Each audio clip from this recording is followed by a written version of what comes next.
Hello there guys, welcome back to Younes Talks Football. Welcome back to a brand new video. I hope all of you are doing well today.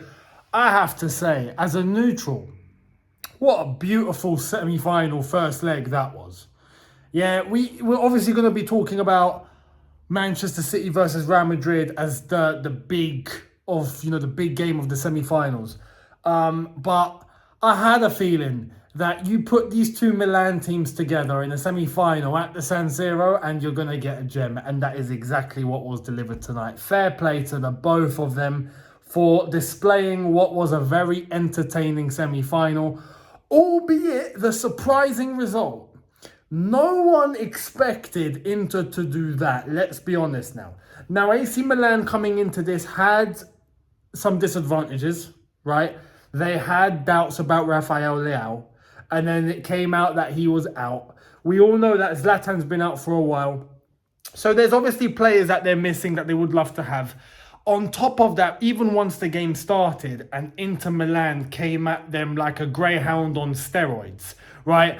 And we're going to come to that very, very shortly because there's a little comparison I want to make between the way that Inter played tonight and the way that Man City played last night. And I saw your comments last night and I will get to that.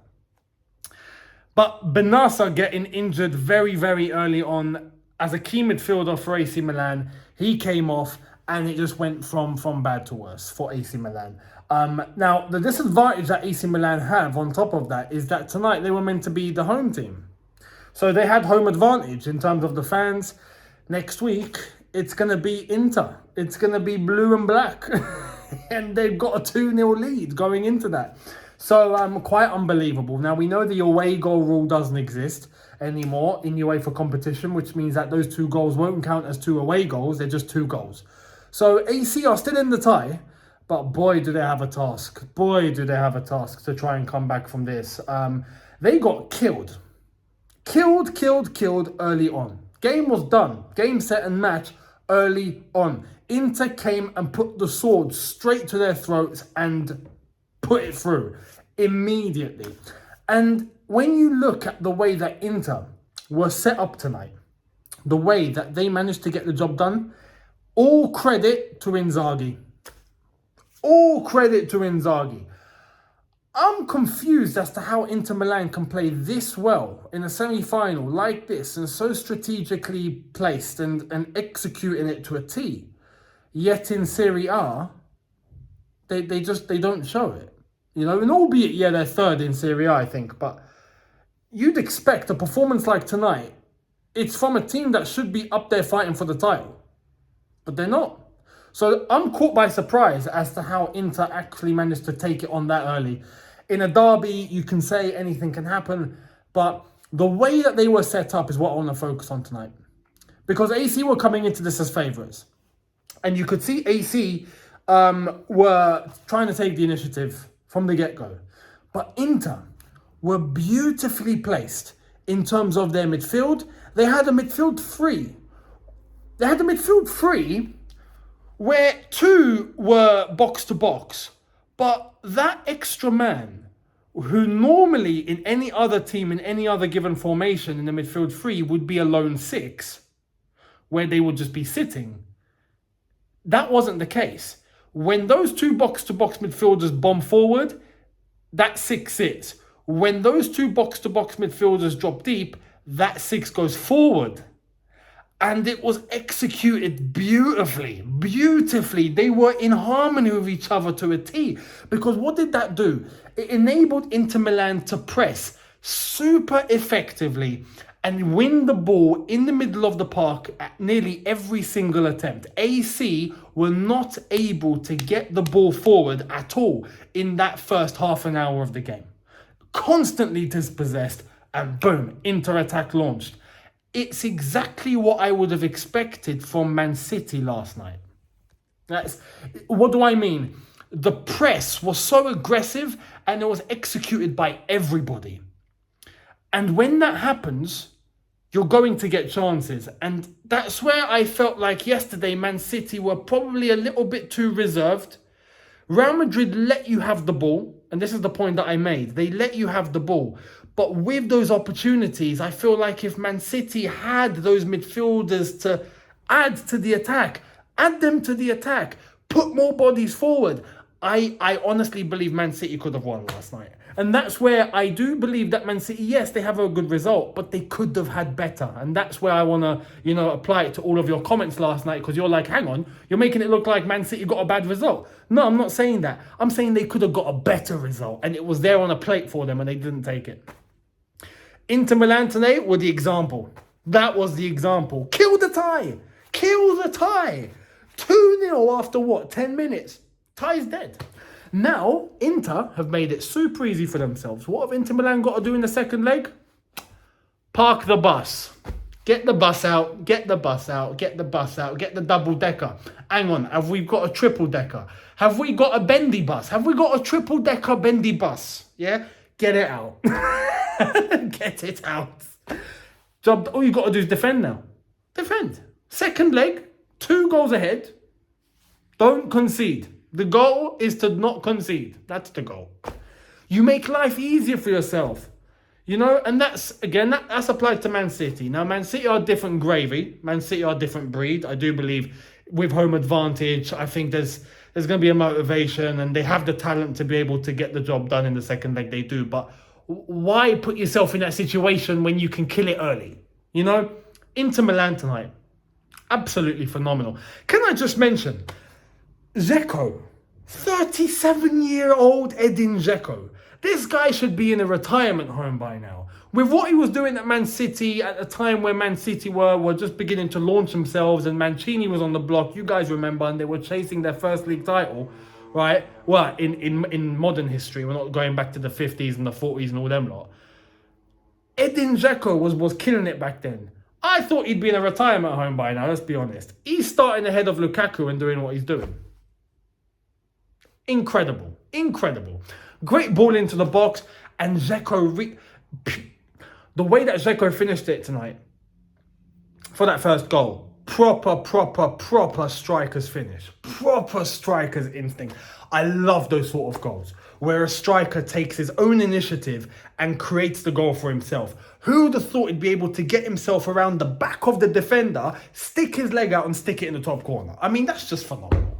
What a finish. Beautiful. I love those sort of goals. 37-year-old Edin Dzeko. Absolutely phenomenal. And then we get Mkhitaryan. Who was... Everyone thought he was finished after Man United, let's be honest. That build-up for the second goal, Inter Milan, absolutely executed to a T. The technique, the one touch, the 1-2s, just... Great, absolutely great. And that's the job of the manager. That's the job of Inzaghi. He's got these players playing to perfection on not just the build-up, but the attack and even the counter-attack when it comes, because after that they were able to nick the ball off AC Milan and just go, and they could have got more. Albeit AC Milan did hit the woodwork, Inter Milan did first. So they had chances. There was a Dzeko chance later on that could have and should have been 3-0. Man, just Inter ruthless tonight. I've got my tongue twisted. Ruthless. Absolutely ruthless in every sense of the word. And AC Milan got shocked.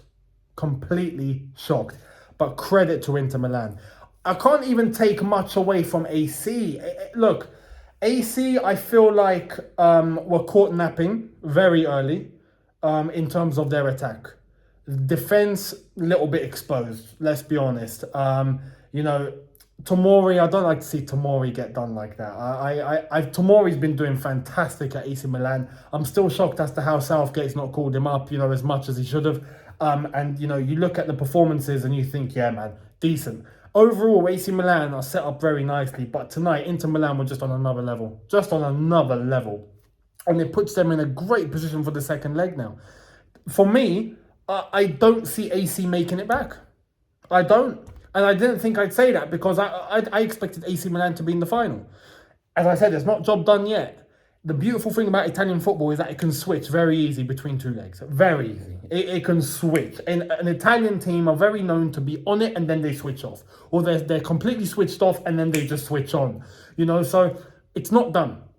But Inter are in a great position, and history proves the culture of Inter Milan can be of one that is very resemblant to a team that knows how to park the bus. Let's be honest. Inter Milan did it in 2010 under Jose. You know, they got the job done at home at the San Siro against Barcelona. And then what did they do at the new camp? Park the bus, mate. Park the bus. 3-1, go to the new camp, lose 1-0, not a problem. We're through. That is the position they're in now. So Inter Milan, absolutely immense. Fair play to all of them. And I have to mention, as a Chelsea fan, let's talk a little bit about Lukaku. Edin Dzeko's getting ahead of him, and I can see why. But Lukaku coming on for 20 minutes and trying to show his power and might. Look, Inter, can you just keep him? We don't want him back. Keep him there, even if it means that we give him to you for free. Just keep him, please. I have to be honest. There was two occasions from Lukaku there in the second half when he came on, and it looked very, very good occasions. He took the ball. I think there was one where he muscled himself past 3 or something, got himself into the box, and fair play, managed to set himself up in a very good position at times. Laid off the ball twice very nicely. But when you come on for 20 minutes and you're that fresh, I'm not surprised. You should be able to do that. So, yeah, that's Lukaku. We'll see what happens if Lukaku ends up in a Champions League final. Honestly, unbelievable. From a Chelsea perspective, it's unbelievable. But Inter Milan, absolutely immense tonight. Fair play to them. AC Milan, mountain to climb. Second leg, will Rafael Leao be back? We'll see the extent of Benasser's injury. And to be honest, those are two players that should and would have helped AC Milan had they been completely available. So that's something that you have to watch out for in the second leg. So we'll see what happens. Let me know your thoughts down below. Congrats to Inter Milan. First leg in the final as far as I'm concerned. So let's see how it goes next week. Let me know your thoughts down below in terms of AC and them caught napping for the first 10-15 minutes. Inter Milan, your thoughts on their setup, the points that I've made about their midfield, Inzaghi and everyone involved tonight in terms of Inter Milan, and how do you see it ending in the second leg? Who do you think is going through to the Champions League final? Thank you very much for watching. Let me know your thoughts down below, much appreciated. Hit the subscribe button if you are new, hit the notification bell to be notified once I've uploaded. Don't forget, like the button if you've enjoyed, and hit the like button if you've enjoyed. Tomorrow, if there is any Chelsea news, I will try and get a video out to you late around this time, because I'm not going to be free at all tomorrow. And then Friday, preview for Chelsea versus Nottingham Forest. Saturday, match review after it's all said and done. So I will see all of you then. Have a good one, people. See you maybe tomorrow. If not, I'll see you Friday. In a bit, people. Take care and peace.